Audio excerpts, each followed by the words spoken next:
goodness, it is Monday again. I wish I said it was Friday. Anyhow, let's get through this. It is Monday, April 29th. We have a great show, as usual. I've never disappointed you before. Why start now? So, the usual stuff. Weather report, today in history, news headlines. And because it is Monday, our Monday face is the Gleason YMCA. So we'll meet them later on during the show, and we're going to talk about summer camp. And also in today's program, it's all about the skin. We are going to take a little spa day. We're going to see Grace Monique on Main Street, Wareham, and she will let us know what to do in order to keep that youthful look last forever. But before we go to any of that, I would like to take this moment to thank Not Your Average Antiques, an antique shop down Cranberry Highway in East Wareham, for donating the props that you see in the morning show. So stay with us because the news, the weather report, traffic report are next.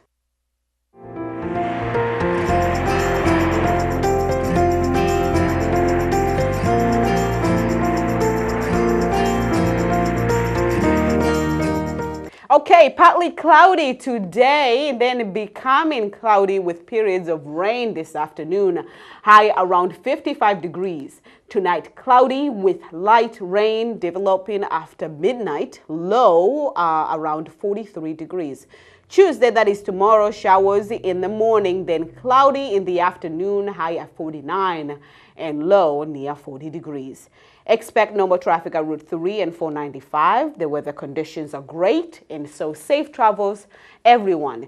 And now to the news. There were a couple of news headlines over the week, and here.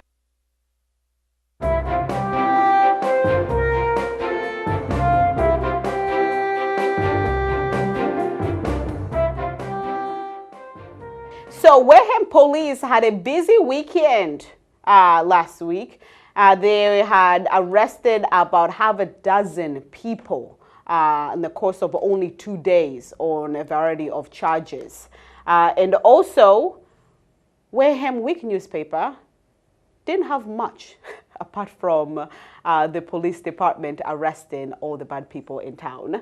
So we're going to move on to something delightful that happened over the weekend, and that is The Echo, that is Elizabeth and Company Home Offerings, the store located at Tremont Nell Complex. They had their first open house.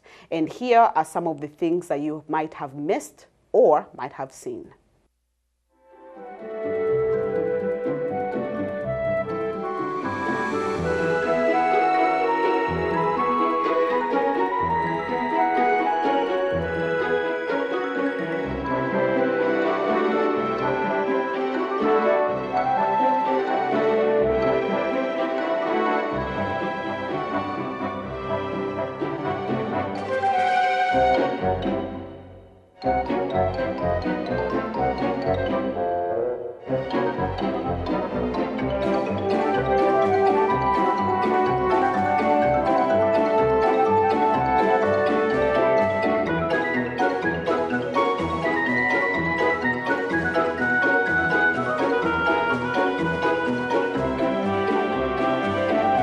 I hope you were there to see it, but in case you missed it, Elizabeth is welcoming anybody to come by and take a look at the shop. But do not go anywhere because the Gleason YMCA are next, so stay with us.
Well, we welcome the face of the Gleason of Friday, that is the Gleason YMCA, but instead of Lou Brito, this morning we are joined by Amanda and Shayna to talk about the summer camp.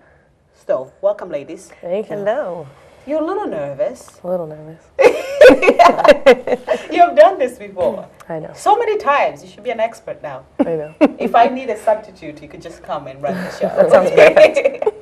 All right, so ladies, we're talking about summer camp. So what do we mean by the YMCA summer camp? What does that entail? So we have our traditional camp. We have about 17 specialty camps that range from any kind of sport you can think of: flag football, ultimate frisbee, baseball, basketball, things like that. We have gymnastics camp. We have some science and art camps too. So we have something for everybody there. And our traditional camp is exactly what it says. It's, it's what you think of when you think of a regular camp. You know, we have archery, art, high ropes, low ropes, all that kind of stuff. We have swimming.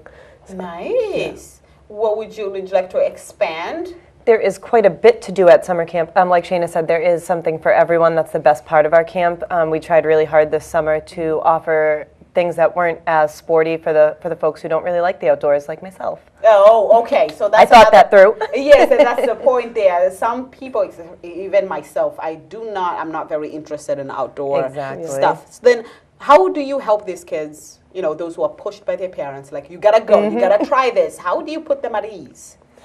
We kind of introduce the outdoors as, I know it's something new for everybody. It's a new adventure for a lot of people. So we kind of subtly introduce it, have people try. If they don't like it, we're not necessarily forcing kids to do things they don't like. That's why we have so many options for them to do, like art and the pool and things like that. And every kid loves to go swimming in the summertime. And so there are other options for them to do while they're at camp, so they're not kind of forced into that outdoorsy part of it. So then a parent or a kid signed up for summer camp, however, they get to try the different aspects of this summer camp and to see which one they would like to focus their time on? So you can come in anytime for a tour and we can talk to you about camp, what we offer. And some of those specialty camps will, if you love gymnastics, you can do that gymnastics camp, and you won't have that more outdoorsy type of camp. You'll still have the opportunity to do our traditional camp activities. You'll have 2 to 3 a day, but it's not, you're not fully immersed, whereas you are in, like we have adventure camp or traditional camp, where you're more outside all the time. And our adventure camp focuses more on, they have the kids build forts outside, how to build a fire, things like that. So. Okay. So you're talking about like gymnastics. That requires a specific skill. So when you are not only giving a tour, but when you're vetting the applications, what do you need or what do you require from a prospect student? Well, for those specialty camps, you don't have to have any kind of skill set. We start at the beginner level. So if you've never done gymnastics, this is a good opportunity for you to spend a week kind of learning the basics and things like that. We have an awesome instructor. So, very nice. Would you like to talk about any other specialty camp? No, but I was just thinking of, to expand on what Shayna was saying earlier and sort of what you asked about the kids who are forced to go into camp and they're like, oh, geez, really reserved. A lot of that can be led back to the staff. The staff, they take part, they encourage. If they try something that maybe they're not so comfortable with, it goes back to the staff. Our counselors are fabulous. Yes, fabulous. They are fabulous. Now, and also something to point out that this camp takes place right at the YMCA compound, right? So we are not sequestering kids somewhere in the woods, right? Because we're talking about safety, some of those safety measures, right? Yes. Could we talk about the safety measures at the Y? Sure. In relation to the licenses.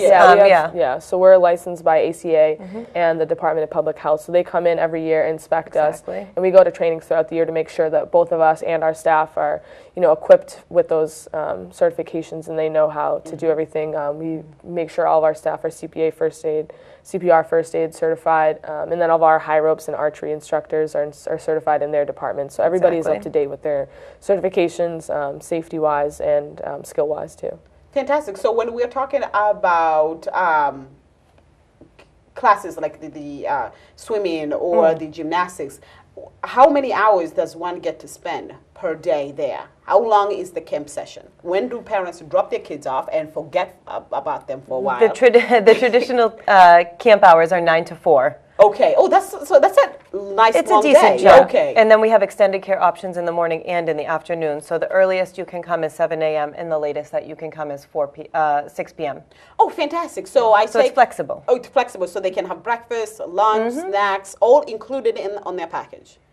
Breakfast is not included. Yeah. Snacks and lunch are included. Okay, so I'm also we can talk about money. How Sure, feasible sure. is this to most parents? For most people, it's on par with the rest of the camps around the area for what you are getting. We offer financial aid. We offer that through the YMCA financial aid, as well as we accept PACE vouchers. Okay. So All right. there are ways around. Their way around it. Okay, so depending on what a kid selects, do prices vary? They do Yes. vary, yes. Okay, so what could be the most expensive packages versus the least expensive For packages? us, most expensive would be about $275. Yeah. And we're talking about the specialty classes. Yeah, so Yes. specialty camps For a non-member. For a member is $250, and then for a non-member is $275 per week. And then for traditional camp, it's $225 per week for a member, and then for a program participant or a non-member, it's $250 for the week. Yes. For traditional. Okay, how many students are we looking at? About 100 per session, Yeah. and the sessions are week-long. Oh, okay. So per session is a week long, and Yes. then you have to sign for something else. Yes. Oh my goodness! Yeah. It's a lot. expensive to have a kid. It sure and it's is. a lot. It sure is. Because I'm thinking this is our entire summer. Oh, no. Oh no! That's No. per week. Per week. Oh my God! Because I'm thinking here maybe my little sister could join, and now I'm thinking about it. I'm like, Never mind. She really needs to prove herself. Okay, so tell us new classes, maybe new sessions that you're bringing. I know this is going to be your first time. This is my first time. So what are your ideas? So some of the things that I want to bring to the YMCA summer camp, the things that I've done in the past at other camps. I want to introduce a new class, which is outdoor adventure. So it would be kind of like our adventure camp, but it'd be a smaller block for our kids who aren't in the adventure camp. So the kids who are in traditional, they'll have the opportunity to have that 30-minute block during the week to kind of learn, build a fort, how to build a fire, things I kind of want to bring to the Y that I think are things that kids will be interested in that aren't really things that they've done before, especially not living in like a more rural kind of area. So it'll give those kids an opportunity to get that experience of camping while they're only there 9 to 4. Okay, now apart from the Y being an affordable place, because first of all, you offer financial packages and so forth, so it tends to be the affordable solution and choice for most parents. But why should a parent drop their kids or sign their kids for the summer camp at the YMCA versus other places? Well, like I said before, we have something for everybody. So even if your kid doesn't like the outdoors, or they love art, or they love gymnastics, or anything like that, or they're really interested in basketball or baseball, it gives them the opportunity to come in and spend the whole week.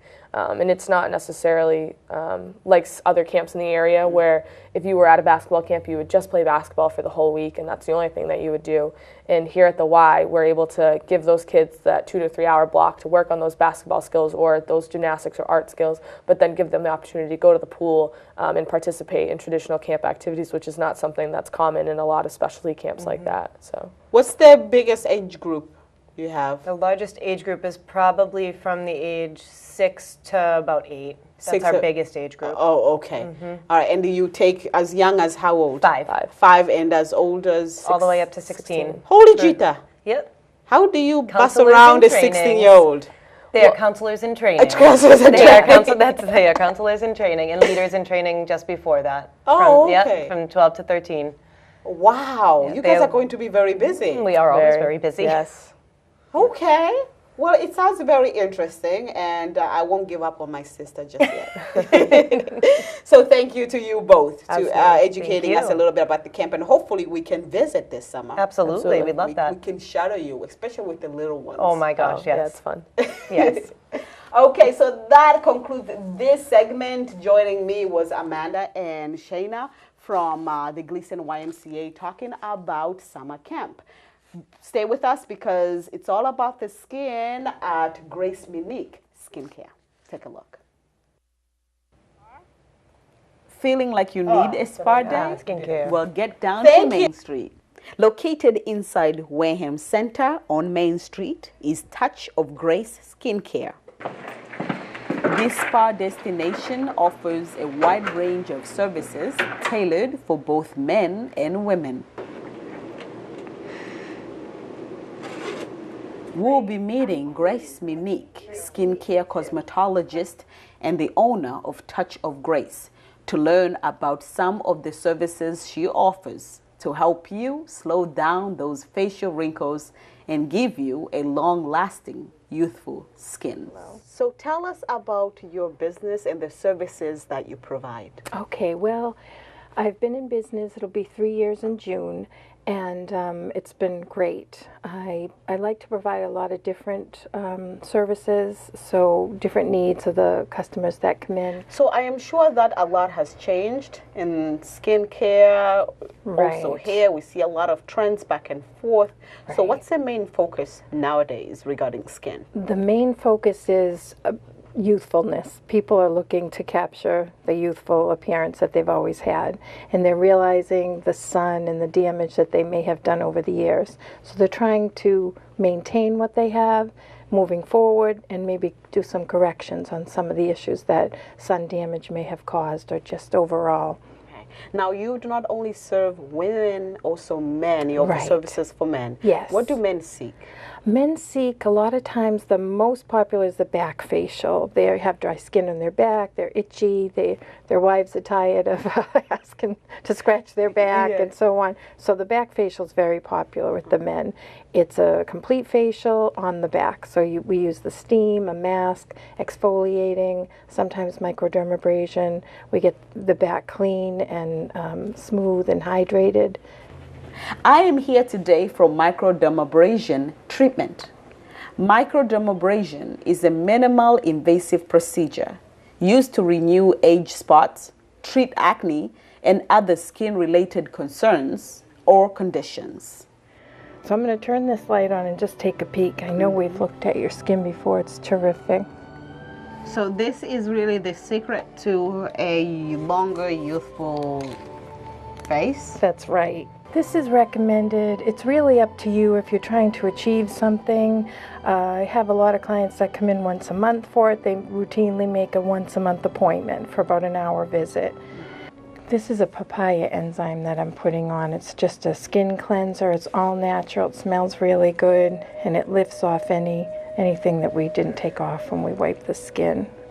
And I'm sure there's a right way to use to wash your face. That's right. And I'm sure I do it wrong. What is the right way to wash your face? The right way is lukewarm water, such as we're using now. You don't want to do too hot or too cold. Just right, lukewarm, and not too abrasive either. Just kind of wipe. Then because we're doing a micro, I like to put a little astringent on your face. This is also very good for your skin. It kind of brings your skin to a natural pH, which is what we try to achieve. So it's not too oily, not too dry. And we just kind of wipe this around. It smells a little medicinal, but it feels good. So now the microdermabrasion, that's a small wand that we use. And that wand has diamond chips on the end. And what it is, it's like a pen-like tool, and it has tips that are diamond chips. We put that on and it kind of sloughs off the dead skin cells, almost like an emery board for your skin. And it's not abrasive, it actually feels kind of good. We have autoclave here, so we sterilize all our instruments. Between each use, everything's disposable. It's really confident for me and for people to know that everything's sterile. I think I get that from the dental world. So lots of times I start at your nose, and you're just going to feel a little bit like an emery board with a suction on the end. This cleans out the pores as well. Does that feel okay? Yes. Good. And all this is to rejuvenate your skin. That's right. You are tricking the skin to think that it's been attacked. Exactly. Just like when you have a wound and the blood cells come to that wound and try to heal it. This is what's happening in your face as well. And it's also taking off the dead skin cells, sucking them into this little device, so your skin feels just like a baby skin afterwards. Now, right after that is when I'd like to put the vitamin C on. I'm going to put a little bit more of a peel on you just to take off any residual skin that's still there.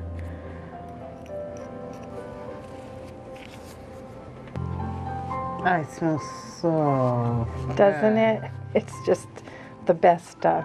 So good for you. It's a very high citric acid and very safe.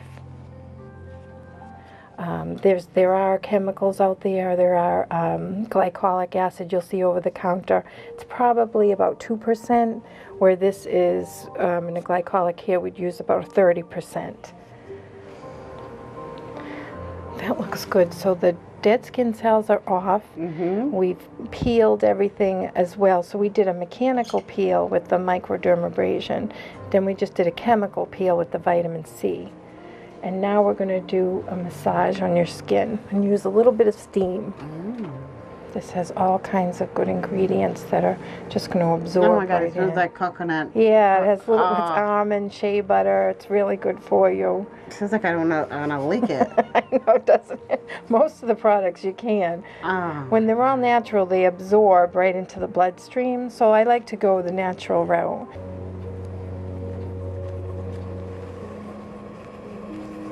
Just gonna put that steam on you a little bit. How's that feel? Okay.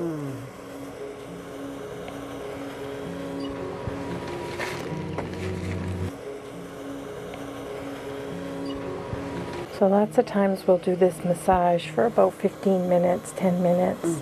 The full facial with the micro is about an hour or so. So it's a really nice treatment and it's relaxing towards the end. I like to incorporate.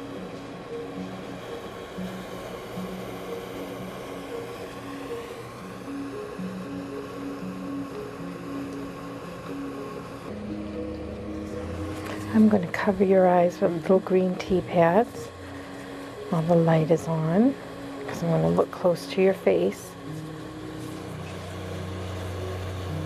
And what I do after I do the micro and the peel in the steam, manually, I just like to go around and make sure if there's any pores that are clogged, I can unclog them by doing an extraction.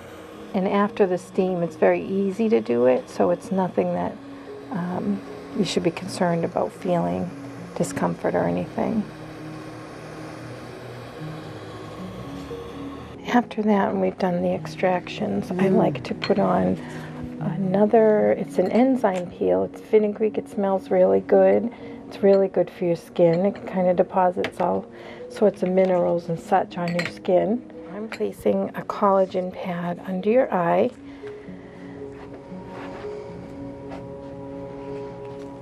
And this just helps for any swelling, any darkening under the eye, and it's a nice treatment.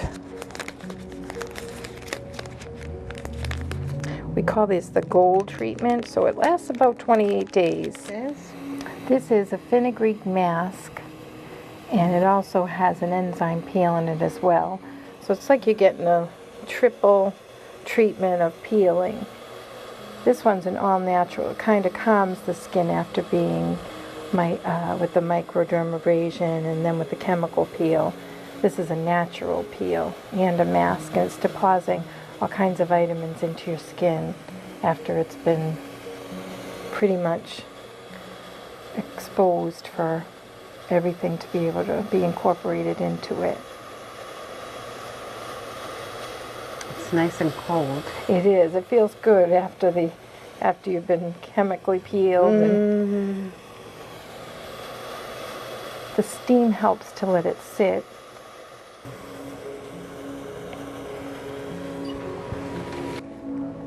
Now we're going to do one more little treatment. Oh my God. And with this is another vitamin C. And I put that on your skin, and then we're going to use what we call a pusher. It's a wand, it's a galvanic current wand that, again, helps to stimulate the circulation, helps to get that collagen to the surface. It's all about that and looking hydrated and healthy. And now we use our wand. It has a little buzzing to it, but it feels really good.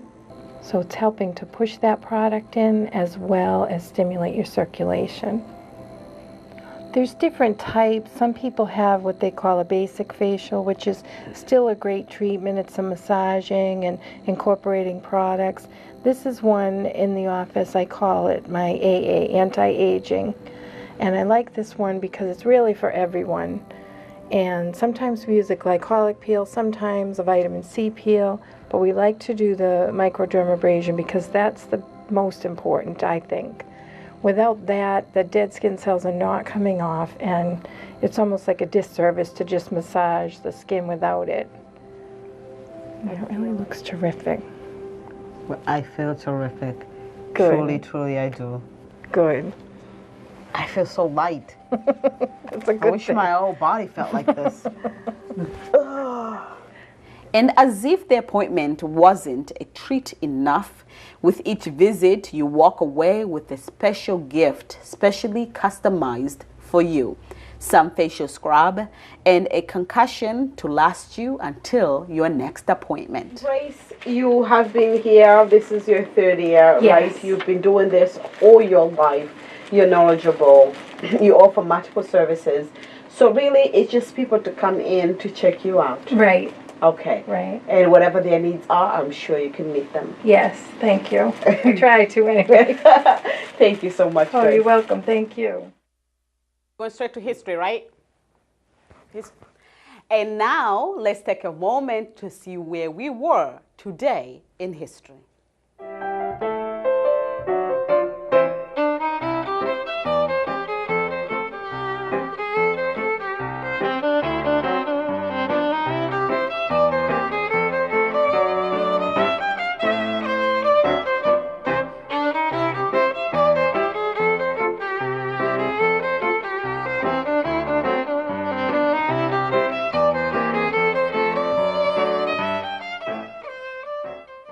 We are not going to travel that way back in history. Actually, today we are going to start in 2004. On this day, just 15 years ago, the World War II monument opened up in Washington, D.C. The monument honors over 16 million men and women who fought for their country. Millions go visit the monument every year. And in 2011, there is some tea with this one.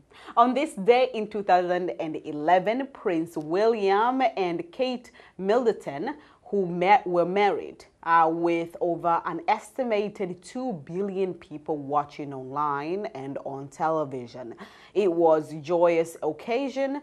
Just last week, however, there have been rumors of the prince actually having an affair, but the truth of the matter is still not quite known. And in 1986, on this day, some Red Sox history was made in a game that at Fenway against Seattle Mariners, Roger Clemens became the first player to record 20 strikeouts in a game. He would go on and become an elite pitcher. It will go on to become an elite pitcher, winning Cy Young awards. Yet he is still not in the Hall of Fame, as his steroid use has stopped voters from allowing him in.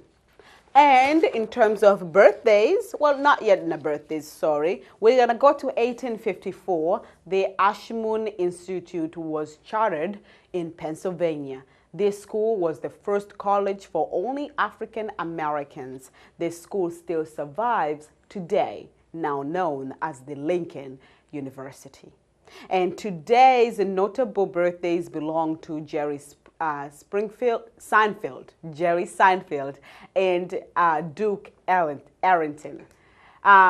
Jerry Seinfeld is, of course, known for his famous show, The Jerry Seinfeld Show, and also the Bee Movie. And he turned 65 years old today. Duke Ellington was a famous musician known for being a composer and the leader of a jazz orchestra. Born in 1898, his career lasted a half a century until his death in 1974. And that's all for today in History segment. To learn more about cool historical facts, please go online under history.com. Stay with us. We'll be right back. The coffee segment is next. But first, at our events calendar.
Welcome back. You're watching the Good Morning Wareham show, filmed live from WCTV.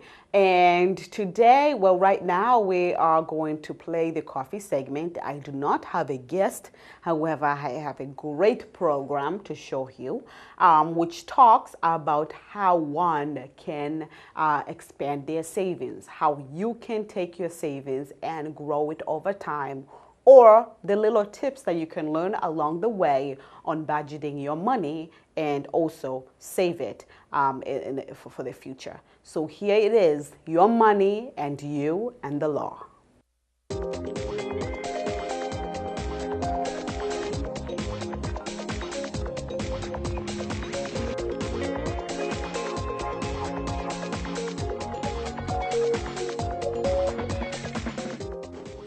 You work hard for your money, so it's only right that you're hypervigilant and you do the right thing by your money. Joining us on a discussion on how to be smart with your finances and liberating yourself financially is attorney Roberta Sapphire from Boston, and also joining her is the financial organizer Camille Barron, also from Boston. Thank you. Thank you, ladies, for coming. So when it comes to one's money and the law, you are the ladies to call. Okay, you run a website called Your Money, The Law, Your Money, and You. And also it is a TV program at Sharon Community Television, which you have been doing it for 9 years. Right. So let's start with the simplest of questions, such as how did you two meet? And what sparked this interest of going out there and helping people getting their finances right? We love that question because it instills such nice memories that from 9 years ago, and I always wanted a legal program, and I had planned on doing a show about finances, managing finances. Okay. So then you came together and you said, well, with your finances and your interest in law, we can make this happen. Right. and what happened was it just clicked. And we did a few shows, and then people would email us and call us and say, boy, you two are great together. Mm-hmm. And before you know it, people started asking for other towns and wanted to sponsor us in other towns. What are we in, 24, 25 towns now? Including Boston. Including Wow. Boston. And we do such topics besides financial literacy. I know you were interested in the financial literacy, which we're really big in. I think 8 years ago, we did one of the first live, it was called Live at the Library, and we had a panel of financial experts, and then we started the first Brighten Up Club for financial literacy at the high school, and we were instrumental in, you know, the state of Massachusetts has, what is it called? Credit for life. Yeah. Yes, yes. And we were instrumental in bringing that to Sharon High, and I guess part of that is how you found us, because we're really out there, not just on high school kids, but for all ages. And the latest thing is women in finances and retirement. we brought a few things. We brought the make a budget Absolutely. that we hand out. We do a lot of hands out. One of the things I want to say is we do. Police officers are our friends. Cyberbullying, which can be part of finances, like the little kid saying, "Give me your money." How not to. Well, isn't that true too? How not to let people. It's not just little kids that take money from other little kids. It's adults.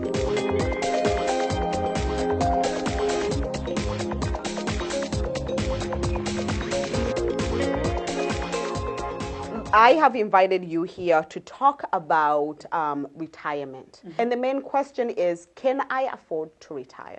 And if so, at what age? You know?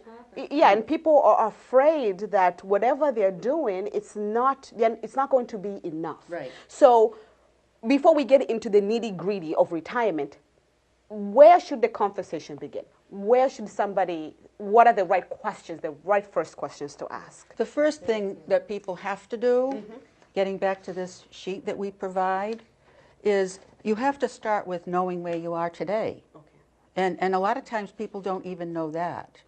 Because you hear all the time about people not having enough money to retire, and naturally they get scared. And that actually makes it less likely that they're going to take this picture of where they are today, because they're afraid of what they're going to find. Yes. And we say, don't be afraid, because there will be a way to do it.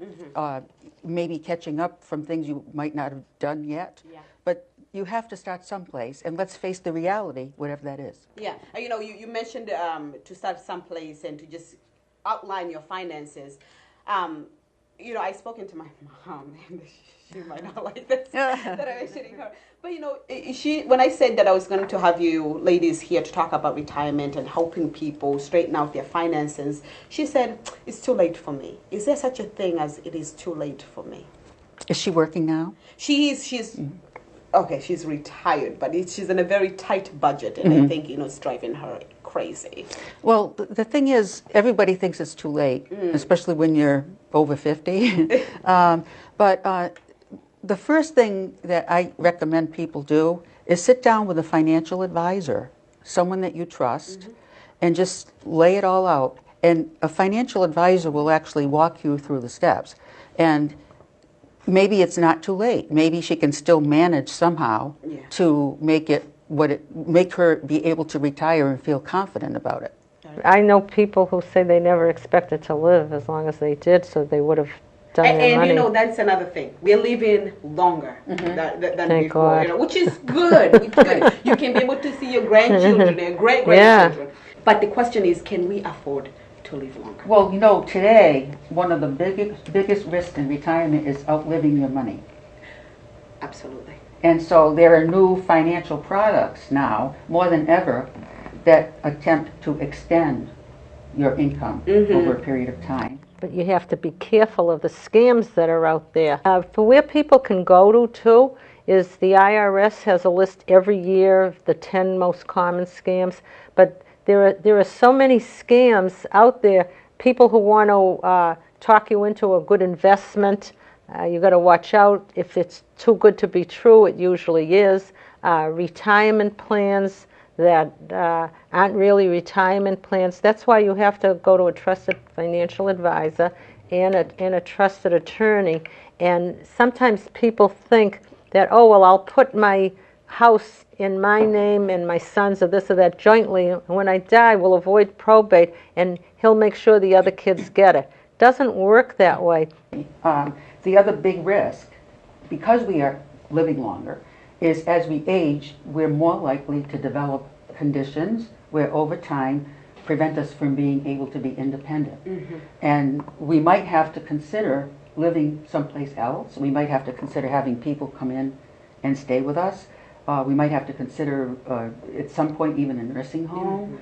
And how about reverse mortgages? They're good and they're not good. Yeah, everything is that way. You have to be very careful on everything. So where do you go to get the right information, to be safe, to know that whatever you're planning is the right way to go about things? It clearly is nothing but first seeing a trusted financial advisor. Right. Now there is a new sort of standard today in financial advice, and it's called the fiduciary standard. And what that means is the standard that had existed all along was that the advisor was required to always do what's in the best interest of the consumer. But the fiduciary standard even raises that more. And in fact, they are required to do that, even if it contradicts what's in their own best interest. So that means, for example, that many advisors, obviously, they sell products. They sell retirement plans, which is fine. But these fiduciaries are required, even if they want to, say, give you a plan because maybe they're going to make more of a commission on it, or if it's somehow not suited perfectly to you, but it might suit them, that's off the table. They can't. So the point I'm making is that you have to preferably work with one who is a fiduciary, and certainly get referrals from other clients of theirs. You can't be too careful when it comes to that. That's the place to start. Yes. And then along with that, the part about the estate planning is making sure that your assets are going to be serving you and your family well while you're still alive. But and then protected. After you pass, But they have protected. you have to You have to protect them. Okay. Now, Americans are working tirelessly. I mean, I myself included, I work more than one job to just make ends meet. You know, you pay your bills, but also the second job is to have a little something to go into the bank. So it's not that Americans are lazy. People are doing whatever they can do. You know? That's because I corrected that. It's not just to put stuff in the bank, but they're interested. There's more things to do out there. There's more recreation. Absolutely. And they want to have that second house and the boat and this and that. And that's why that Credit for Life fair is good. It awakens, or tries to awaken people that, well, if you choose this career, you can't have the Ferrari and you can't have this. And you just, the next thing is to worry about, we haven't brought up, is the credit cards.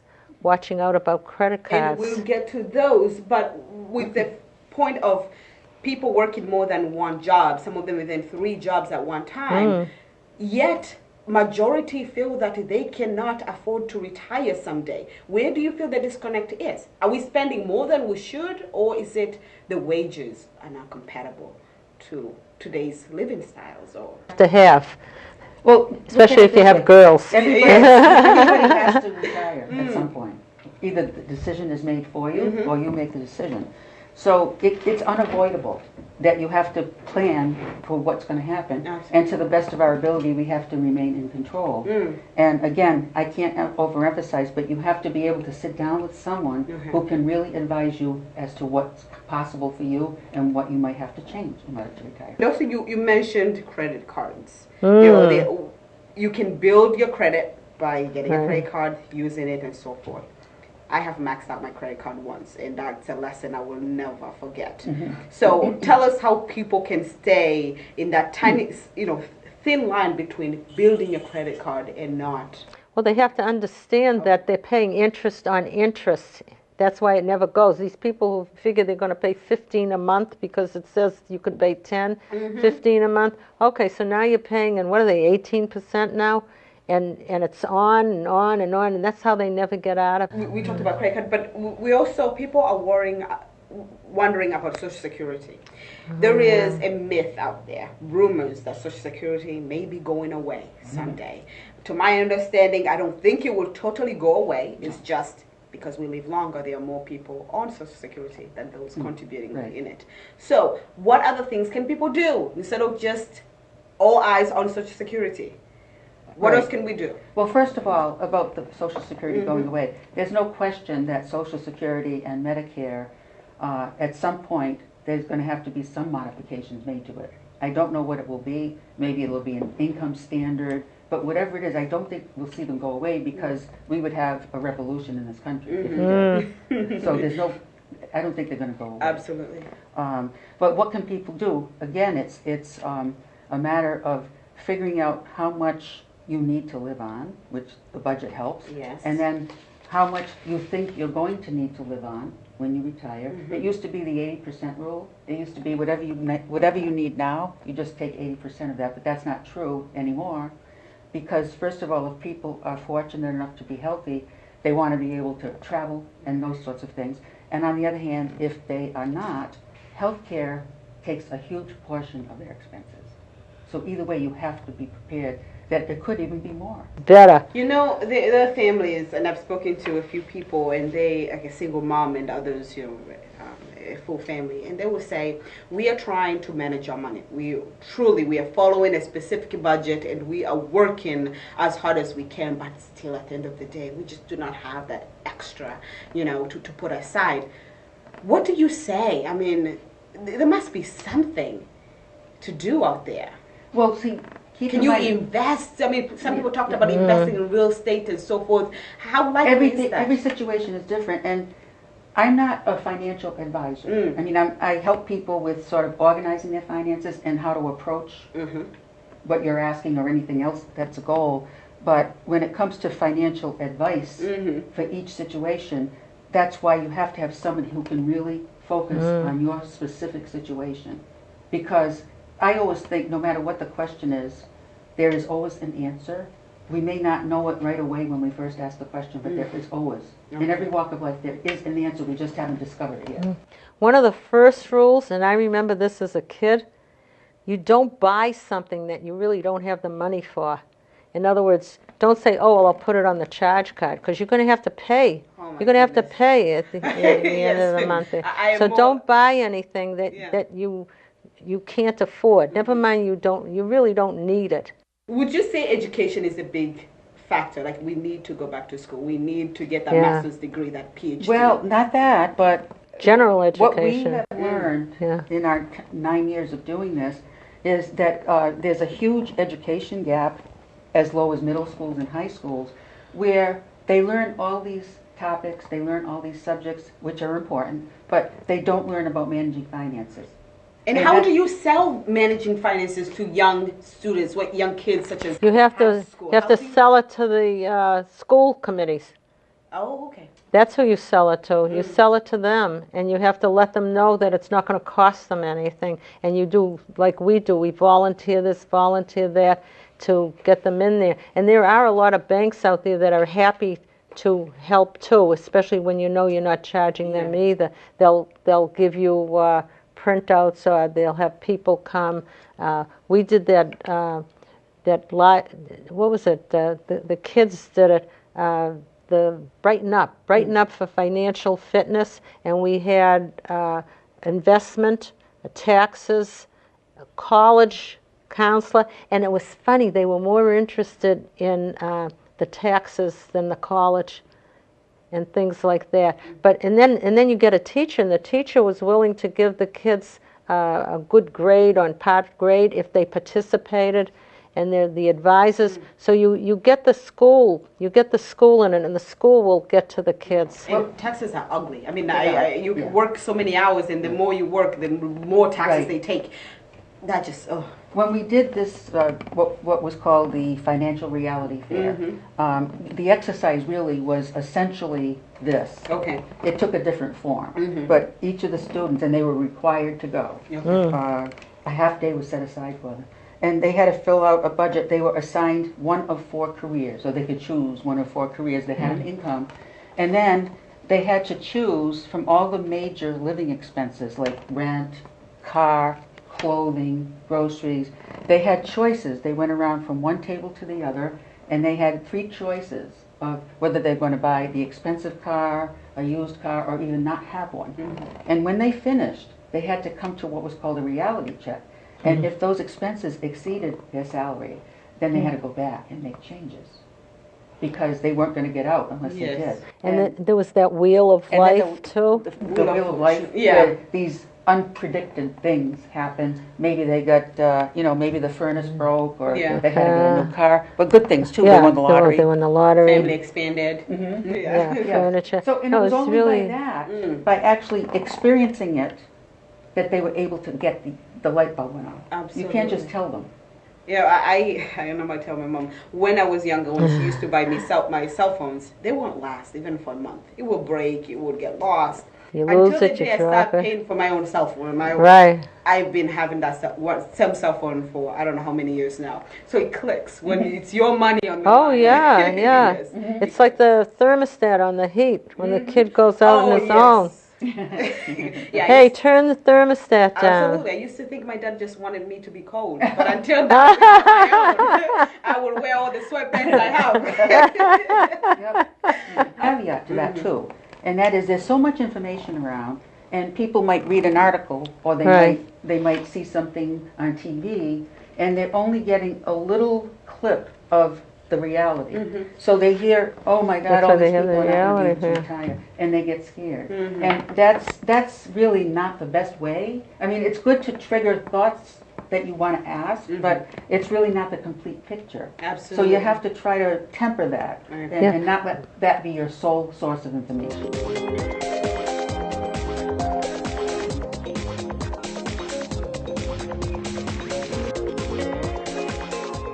So getting back to the initial question of how people can know if they can retire, and it isn't just retirement, it could be anything. Maybe they want to buy a house, maybe they want to have enough money to send their kids to college. So this is the financial pyramid. And what it is you establish a foundation, and each one of these blocks fits atop the other. So the first two elements is you have to know where you are today. So that's, again, we talked about a budget. You just have to have an idea, and a good idea, of how much money you're taking in and how much money you're spending. If there's a deficit, then something has to be tweaked a little bit. Secondly, once you have that idea, you look at your day-to-day money management. How are you spending the money? Are you spending too much on, you're going to the grocery store, that's something that's a need, but maybe not everything in the grocery store is. Going out to eat every weekend, maybe based on your status right now, you can't.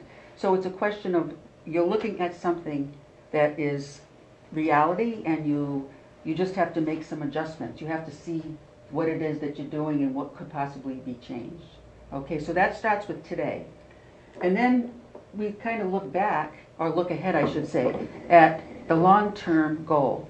You mentioned retirement, and as I said, it could be that, it could be anything. It's a long-term goal. It's not going to be something that you're going to do right away.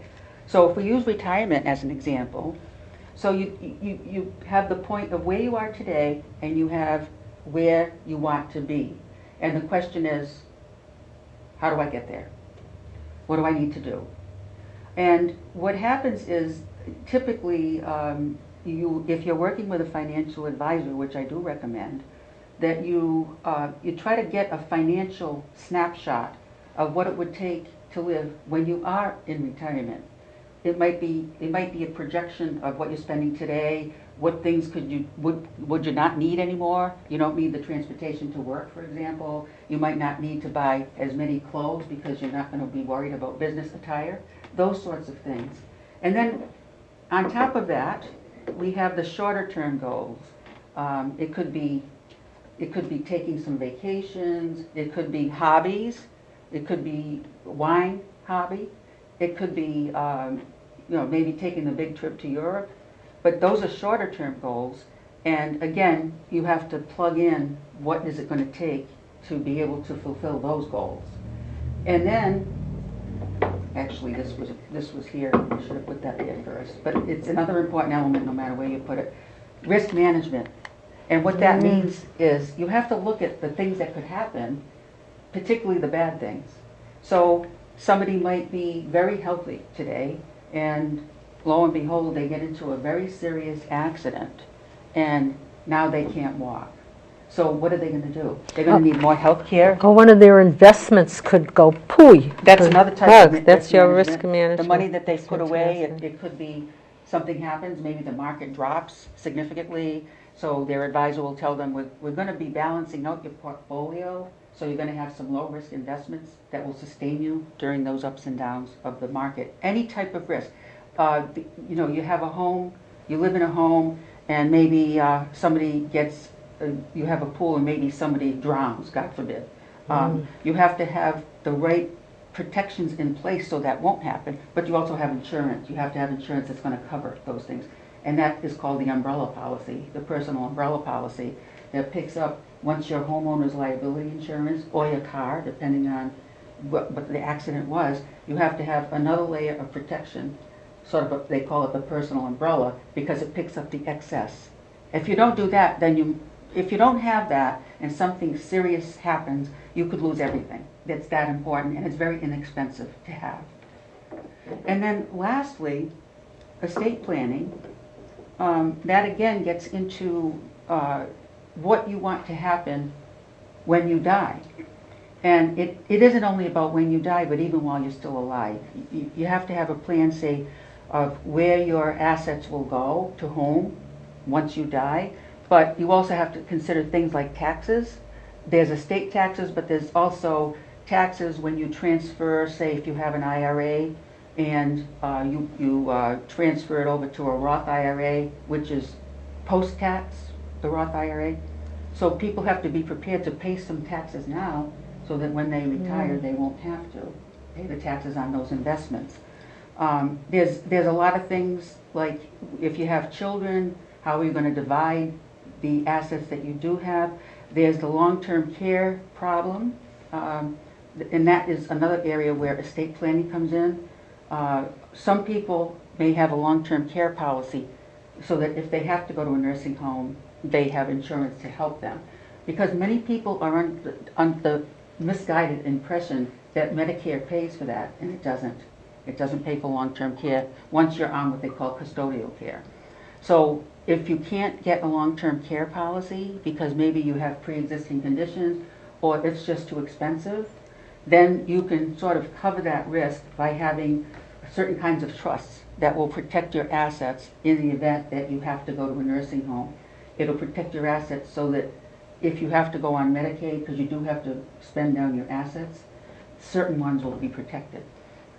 So this is a quick view, but the point is that nobody can be an expert on all of them, and if you can find, at the very least, a good financial advisor and an estate planning attorney, those become the linchpins of the plan. And if you have somebody that is good and is trustworthy, they should be able to help you to reduce the expenses in some fashion to whatever is required to help you get to that long-term goal.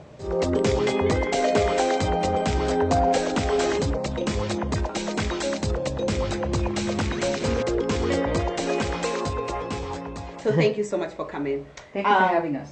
Yes. To my viewers, thank you so much for joining us in another episode of The Official Report here at WCTV Studio with me, your host, Queen Banda. To thank our guest again, I had finance organizer Camille Barron and also attorney Roberta Sapphire. Diamonds, rubies, and sapphires. I will never forget that. Thank you, ladies, for coming in. They were here to talk about how to liberate yourself financially. Have a wonderful day.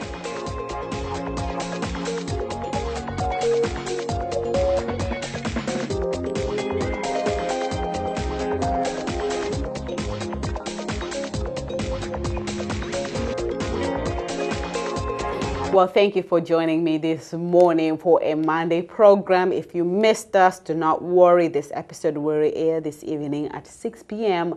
Join me on Wednesday. I'm going to have Sandy Slavin in the studio and hopefully a person from the Housing Authority to talk about the Agawam senior housing project that was proposed during this spring's town meeting. Once again, thank you, Wareham, and I wish you all a wonderful morning. Bye.